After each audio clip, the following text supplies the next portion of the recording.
What if we told you that Bishop Eddie Long, one of the most influential men in the church, did not spend his final days surrounded by love, support, or the faithful following he previously commanded, but rather sat in solitude, betrayed, and completely alone? What would you think about that? At long last, his wife Vanessa has broken her silence, and the information that she has revealed is stunning, painful, and very different from what the general public understood. Stay with us because the truth about the last moments of Bishop Long's life will leave you unable to find the words to express it. A man who was once acclaimed as a spiritual giant, a leader of tens of thousands, and the face of one of the most influential megachurches in the United States, Bishop Eddie Long, left behind a legacy that was fraught with confusing circumstances. His name continues to be the subject of heated debate, whether it be because of his strong sermons and philanthropic deeds, or because of the controversy that rocked the foundations of the religious community. A different story was being told, however, and it was taking place far beyond the headlines and behind the pulpit. One that not even his most devoted followers could have predicted would happen. Nor at a press conference, nor in scripted words, but in a private discussion that has now made its way to the public, Vanessa Long, Bishop Eddie Long's wife, has finally spoken up in a raw emotional moment years after his loss. This conversation took place with the intention of expressing her feelings. As a result of what she disclosed, everything is altered. Her assertion is that Bishop Long spent his dying days in seclusion, having been rejected by those who had previously lauded him, having been abandoned by leadership that had previously stood alongside him, and having been crushed beneath the weight of scandal and silence. But why is that? What caused the church to abandon its mission? During the time when he required his inner group the most, why did they disappear? And more importantly, what was it that Vanessa Long was actually aware of but chose to keep quiet about for all these years? No. Beginning with the final weeks leading up to Bishop Long's death and ending with the alleged treachery from those who were closest to him, this video will reveal the realities that have not been disclosed before. We are going to investigate the emotional admissions that Vanessa has made, the concealed health issue, the fallout from bombshell allegations, and the enigma that surrounds the spiritual empire that he has left behind. Following that, you won't believe what took place. And by the time you reach the conclusion, you will have doubts about everything you believed you knew about one of the most controversial personalities in the history of the contemporary church. There was a day when Bishop Eddie Long was unbeatable. The congregation, the charm, and the clout were all in his possession. Over 25,000 people regularly attended services at the New Birth Missionary Baptist Church in Lithonia, Georgia, when it was at its most active. But he was more than just a preacher. He was truly a kingmaker. All kinds of people, including politicians, entertainers, and athletes, sought his favor. To those who believed in him, he was a prophet of the modern era. Nevertheless, something that was extremely unsettling was developing behind the walls of the megachurch and the soaring lectures. To begin, there were mutterings. The year 2016 marked the beginning of the rampant dissemination of rumors concerning Bishop Long's health. There were photographs that surfaced that showed a significantly slimmer version of the man who was previously famous for his daring outfits and powerful physique. The fans were taken aback. Those who followed were perplexed. He made an effort to calm the commotion by asserting that he was merely going through a transition to a raw vegan diet and making efforts to lead a healthy lifestyle. However, those who were on the inside were aware that this was not the complete truth. Even though Bishop Long was fighting an aggressive form of cancer, he decided to suffer in silence. He was battling the disease in private. The individuals who are close to the family have stated that he did not want to give the impression of weakness. He did not want to be pitied, and maybe most importantly, he did not want his adversaries. The purpose of his illness was to be used as a weapon both inside and outside of the church. But there was a price to pay for that choice. Later on, Vanessa Long disclosed that as his health deteriorated, a significant number of his valued associates stopped coming to visit him. The individuals who had previously been seated in the front row with their hands raised in appreciation were suddenly unable to return a phone call. The friendships became estranged. It is said that some members of the church staff started making preparations for the new chapter before his previous chapter had even come to a conclusion. Can you even fathom it? A person who formerly commanded thousands of people. Now confined to his home, he is waging a battle that he did not ask for, he is alone, and he is being ignored. One of the most devastating aspects of Vanessa's testimony was when she stated that it seemed as like people were embarrassed by him, or perhaps they didn't want to be linked with his deterioration. I was present, however.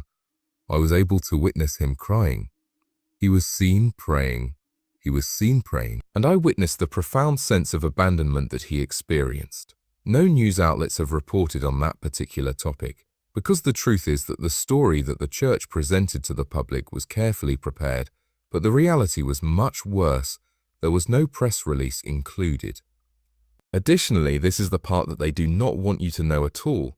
There are a number of sources that imply that even inside the inner circle of New Birth, there were secret meetings that were held without Eddie Long's awareness.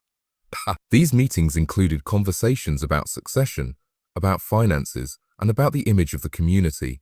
Even though Eddie was still fighting for his life, they were allegedly making preparations for a life beyond him, according to a source within the organization. Permit that to sink in. During the time that the man who had built the empire was lying in bed exhausted and feeble, his kingdom was already being destroyed. However, that was not the end of the betrayal. This is the elephant in the sanctuary. The sexual misconduct claims that rocked not only Bishop Eddie Long's ministry, but the whole black church community as well. In order to understand why Bishop Eddie Long spent his final days in such isolation, we need to discuss the elephant in the sanctuary. By filing lawsuits against Bishop Long in 2010, 4 young men accused him of exploiting his spiritual authority to force them into sexual relationships. The complaints were filed against Bishop Long. These folks were not unfamiliar with the church in any way. Mentors, close followers, and even spiritual sons, they were all of these things. While he was reportedly manipulating them behind closed doors, they said that he lavished them with gifts, trips, and promises of mentorship over the course of their relationship. As if an earthquake had occurred, the news broke. It took only a moment for his long-standing reputation, his authority, and his influence to be shattered. Now comes the part of the story that is even more terrible than any other. Silence prevailed in place of clarity in the situation. Instead of going to trial, Bishop Long entered into a discreet settlement of the cases in the year 2011. Rather than an apology in public or an admission of guilt, there are only records that have been sealed and more questions than answers. At this very moment, the terms of the settlement continue to be kept hidden, but the damage that was done to his character was irreparable. His ministry was never the same in the years that followed the events that transpired. Attendance has decreased. Pastors from around the nation separated themselves. The number of public appearances decreased, and even among those who continued to remain, there was a sense of discomfort, a quiet and painful breach that could not be repaired by any one sermon. In addition, Vanessa Long says that this marked the beginning of his emotional disengagement from the situation. As she put it, he felt as though he had been betrayed by the very people he had helped construct. And not just by the rest of the world, but also by his own church family, he was evaluated. There was one thing that was definite, regardless of whether or not you believed the charges. The decision had been finally reached by the court of public opinion. The man was previously lauded for his imaginative leadership as a preacher, developed into a cautionary story. Late-night talk shows made fun of him. It was all about memes. He moved from the spotlight to a place of spiritual isolation. Still, he continued to preach even in the thick of everything that was going on. He continued to reappear. Continued assertions were made by him that he was still standing. Vanessa has now revealed that behind the scenes, he was in the process of disintegrating. She talked about that. Eddie had no desire to pass away in such a manner. At the end of his story, he did not want it to be a controversy.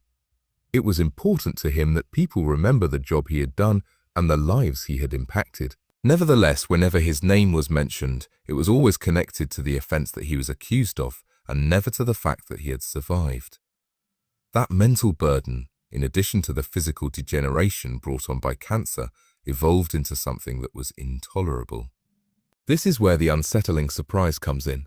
While his accusers continued their lives, mainly avoiding the spotlight, Bishop Long remained trapped in public disgrace. His accusers went on with their lives. His sermons, his charitable efforts, and the legacy he worked so hard to protect are all overshadowed by the scandal, even after he has passed away. But Vanessa was aware of more information. She asserts that there were particulars that were concealed from the general public, things that may have altered the way in which individuals perceived the one who was seated behind the pulpit, and things that were buried in order to save the church, the brand, and the business of ministry. Now we are ready to move on to the subsequent section of this narrative, because at the same time that Bishop Long was fighting for redemption and healing, another struggle was taking place in the shadows. This conflict encompassed money, quiet, and the final betrayal by those whom he trusted the most. Additionally, the foundation of trust that existed within the walls of New Birth Missionary Baptist Church began to disintegrate as Bishop Eddie Long's physical health continued to deteriorate. Even from the exterior, everything appeared to be in pristine condition. In the same manner as before, the lights remained on, the sermons proceeded, and the congregation gathered together. But behind closed doors, a covert reorganization was already in the process of being carried out. However, Vanessa Long claims that her husband was aware of the situation. Simply put, he had no idea that it would occur so quickly and with such a severe impact. As Bishop Long's health deteriorated to the point where he could no longer routinely lead services, senior officials in the church allegedly began making power maneuvers that excluded him totally. It was not enough for her to be his wife. She was also his guardian, his witness, and in many respects, his defense against a world that had abandoned him. In a recent statement that was filled with emotion, Vanessa revealed something that even Bishop Long's closest friends were taken aback by. "I was on the verge of leaving, not because of him, but because of everything that was going on around me. I questioned everything, beginning with the ministry, continuing with the agony, and ending with the treachery. For what purpose was it all done?" That one quotation completely dispelled the notion that she had just remained silent out of a sense of loyalty. The reality was more profound. She did not go because he did not have anyone else. In those last moments, when his body could no longer fight and his words could scarcely be heard above a whisper, Bishop Long turned to Vanessa with one last request. "Be sure not to allow them to change my story." In contrast, he did not say that to her.